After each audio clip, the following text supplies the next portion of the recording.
今天我们要讨论的话题源自一份关于个人成长的材料。这份材料的核心观点是说，通过调整一系列日常小事儿，比如说早上怎么开始，怎么获取信息，吃什么，怎么活动，甚至心态上的一些小调整，就能一步步改善我们的生活，活出更好的自己。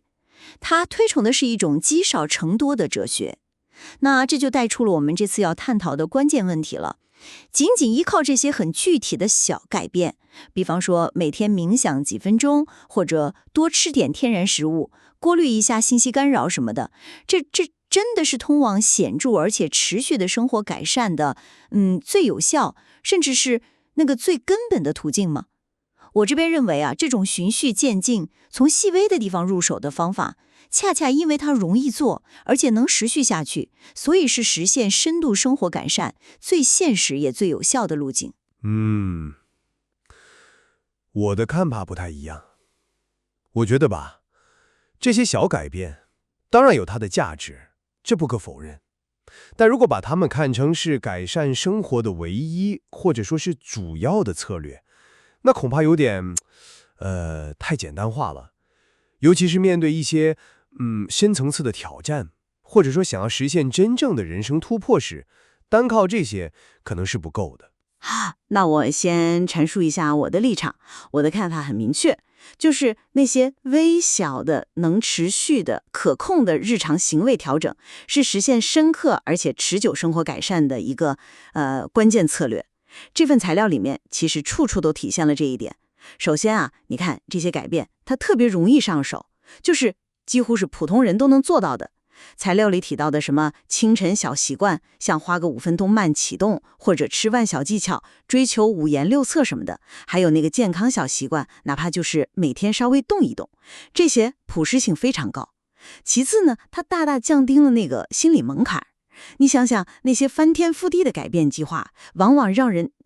一看就觉得压力大，很容易就放弃了。但是小改变呢，就像材料最后说的，从今天一件小事儿开始就好，它更容易融入我们的日常生活，然后慢慢变成一种持久的习惯。更重要的是那个累积效应。材料里用了浇花、存钱这种比喻，就是说单个习惯看着小，但是你想想10个方面的小习惯叠加起来，它那个系统性的积极影响其实是巨大的。最后一点，效果是实实在在的。你看，改善早晨习惯能带来一整天的好状态，调整信息摄入，就像材料里那个小李的例子，减少焦虑，提升专注力；调整饮食呢，带来精力充沛，情绪也更稳定；简单的运动，像深蹲什么的，改善体能，甚至说帮助别人，也反过来提升了自己的幸福感。所以可以说，这种策略是系统性的覆盖了生活的好几个关键方面的。我得承认啊，你刚才说的这些材料里的这些小调整，什么优化早晨呐、筛选信息、健康饮食、保持活跃、调整心态等等，对改善日常运作、培养好习惯，确实是有帮助的。这个就像是给生活这部机器做日常保养，让它转得更顺畅一点。这一点我是认可的。但我的疑问在于，这种保养策略，它的效力是不是足够应对所有情况？特别是面对那些更深层次的，甚至是结构性的困境。举个例子，比如说一个人他长期在职业发展上就是停滞不前，或者说他深陷在一个有毒的工作环境或者家庭关系里面，再或者他需要处理一些过去的心理创伤。这种时候，光靠每天早上起来喝杯温水，吃饭的时候不看手机，或者刻意去找3件好事，这些调整真的能带来那种根本性的转变吗？我更倾向于认为，这些小改变它更像是一种维持性的策略，而不是变革性的。它们可能让你在现有的框架内感觉稍微舒服一点，对，但未必能帮你打破那个框架本身。甚至，会不会出现一种情况，就是你过度专注于这些容易掌控的小事情，反而成了下意识的回避那些更艰难、更痛苦，但可能对长远幸福至关重要的大决策。比如说，我到底该不该换个城市生活？我该不该转行？我是不是应该结束这段非常消耗自己的关系？这些才是大问题。材料里面他提到追求那个遥不可及的目标的时候，虽然也建议说要拆解成小步骤，对吧？但它那个标题本身其实就承认了存在一些需要巨大勇气去追求的大目标。这似乎也在暗示，光靠日常那种微调，可能够不着某些真正的人生跨越。而且你看，他追求大目标的方法，像什么接受失败，也说明了那个过程是很艰辛的，不是轻松改小习惯就能概括的。会不会，这些小改变最后让人陷入一个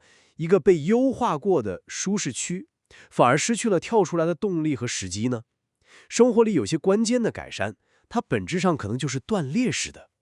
你过分依赖小调整，会不会就错过了进行必要的那种结构性变化的时机了呢？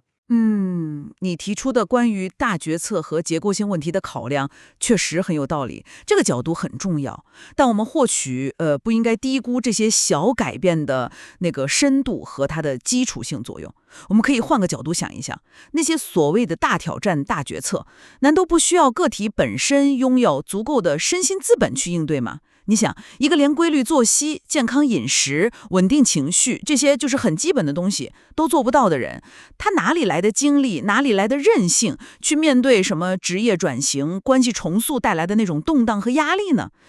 材料中倡导的这些小习惯，我认为恰恰是构建这种应对复杂问题所需要的能量的基石。而且这些小改变它不是孤立存在的，对吧？它们是相互关联的，能产生系统效应。当一个人他在清晨习惯、信息管理、饮食健康等等好几个维度上都做出了积极的调整，那他整个人的状态、精力、专注力、情绪稳定性肯定都会提升，这自然而然就会增强他应对外部挑战的能力，不是吗？你看材料第5部分提到培养乐观心态，他的方法也是很日常的小练习，比如每天找3件好事，遇到问题要想办法解决。这难道不是在指向改变深层的思维模式吗？还有第8部分的那个显著进步，它也是通过专注和刻意练习，就是那种有明确目标、专注反馈、挑战舒适区的练习方式，最终在某个特定领域实现突破。这就说明小改变并非只能治标，它也能触及更深层次的东西。我同意，小改变确实能为更大的行动打下基础，尤其是在调整个人习惯和心态方面，这点没错。但是问题的性质我觉得很重要，就是说当这个困境它主要是源于个体内部，比如说自律不够啊，或者思维有点固化，那材料里的方法像你说的培养乐观、刻意练习，可能确实会挺有效的。可如果问题的根子在外部呢？比如说持续的经济压力，或者一个很不公平的职场环境，再或者那些难以改变的他人行为，比如家庭成员长期的负面影响什么的。这种情况下，个人层面做一些小调整，比如调整心态，让自己看开点儿，或者说少看点负面新闻，这真的能触及根本吗？会不会更像是一种怎么说呢？自我安慰。材料教我们怎么应对信息焦虑，对吧？但如果这个焦虑的真正来源是你的工作朝不保夕，或者是整个社会大环境带来的那种普遍的不安全感，那你调整一下信息摄入的习惯，又能解决多少实质性的问题呢？而且过分强调小改变的安全和可持续，会不会让人失去抓住那个变革窗口期的勇气？人生里头有时候确实需要那种壮士断腕式的决断，比如说抓住一个非常难得的机遇，或者彻底离开一个一直在消耗自己的环境。如果一个人习惯了在舒适区里面进行微调，他还有没有那个魄力去做这种可能带来短期阵痛，但长期来看是有意义的，甚至是颠覆性的选择？这种对小确幸的专注，会不会反而让人对那些真正需要大动作的现象变得有点麻木，或者说过度容忍了呢？我觉得不应该把小改变和大动作看作是完全对立的。很多时候，那个大动作的成功，恰恰是建立在之前通过小改变一点点积累起来的能力和心态上的。就拿你刚才也提到的显著进步来说，材料第8部分它强调通过专注和刻意练习，就本身就是一系列有目标的小行动，对吧？个体完全可以在某一个领域，比如说材料里举例的，像学个 PS、Excel 技能什么的，取得突破。这种突破，哪怕它只是在一个点上，它的意义也可能超越这个技能本身。它能够极大的提升一个人的自信心或掌控感，让人产生一种我能行的信念。这种心理上的提振，常常会像涟漪一样扩散开来，影响到生活的其他方面。你想，一个人通过持续的小努力掌握了一项新技能，他可能就会更有底气去找新的工作机会，或者更有信心去应对其他的挑战。所以你看，这看似只是一个点的技能提升，但它点燃的那种自信心，完全有可能成为撬动整体生活发生积极转变的那个支点。这种连锁反应的可能性，我承认是存在的，对。但它的普遍性还有它的程度，我觉得是值得讨论的。首先，材料里说要活出更棒的自己，这是一个很整体的概念，对吧？那么，在一个具体的技能上，比如说 PS 或者 Excel， 你把它做到精通了，这就必然等同于整体生活品质的根本提升，或者说人生轨迹的重大改变吗？我觉得这中间的联系可能没有那么直接和必然。一个 Excel 用了再溜的人，他可能还是在一个自己不满意的岗位上挣扎，对吧？其次，这种所谓的单点突破带动全局的模式，它的有效性可能非常依赖于具体的那个情境。对于那些比如说正面临生存压力的人，或者面临系统性障碍的人，或者有深层心理困扰的人，你提升某一个单一技能，它带来的改善作用可能就非常有限了。他们需要的或许是更根本的东西，比如资源支持、环境的改变，或者是专业的心理帮助。最后一点，过度强调在某件事上取得显著进步，会不会导致生活失衡？你想，你把大量的精力都投入到某一个单一技能的刻意练习上，那会不会就挤压了你维持健康、经营人际关系，或者进行更广泛探索的时间呢？我觉得这也是一个潜在的风险吧。谈到可持续性和变革时机这个问题啊，我认为材料强调小改变的这个可持续性，恰恰是体现了一种长远的智慧。怎么说呢？改变它不是一个冲刺跑，它更像是一场马拉松，3分钟热度那种剧烈的变化往往是很难持久的。小改变之所以有效，正是因为它们容易融入我们的日常生活，不容易引起那种强烈的心理上或者生理上的反弹，从而能保证长期的积极的影响。这我觉得是符合事物发展规律的。稳步前进，循序渐进，通常比那种大起大落要更可靠。它能帮助我们管理在改变过程中的风险，避免因为步子迈得太大而导致的挫败和放弃。这